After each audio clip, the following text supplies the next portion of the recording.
Hi hello नमस्कार शुभ सकाळ. तर मी आज वेळामोशीनिमित्त भजी बनवत आहे.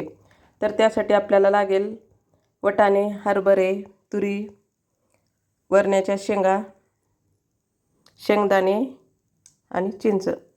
सर्वप्रथम आपण हरभरे, वटाणे, शेंगदाणे हे सगळं शिजवून घ्यायचं. वटाणे, हरभरे, तुरी, शेंगदाणे हे सगळं मी शिजवून घेत आहे. चिंच पण उकडून घेत आहे. वटाणे, हरभरे सगळं शिजवून घेतलेलं आहे. फोडणीसाठी आपल्याला मेथी,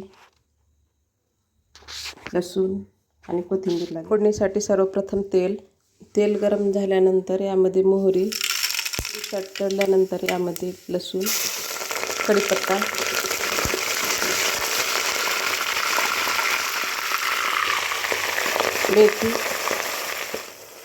मेथी परतल्यानंतर यामध्ये आपण शिजवून घेतलेले सोले टाकायचं. छान परतून घ्यायचं. हे सगळं परतल्यानंतर यामध्ये तिखट, मीठ, हळद टाकायचं. सगळं परतून घेतल्यानंतर यामध्ये मी चिंचेचं पाणी टाकत आहे.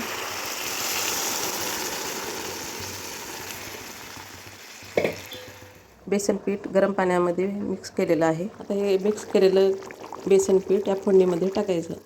कोथिंबीर टाकते आणि आपली वेळामोशीनिमित्त खमंग अशी भजी तयार झालेली आहे.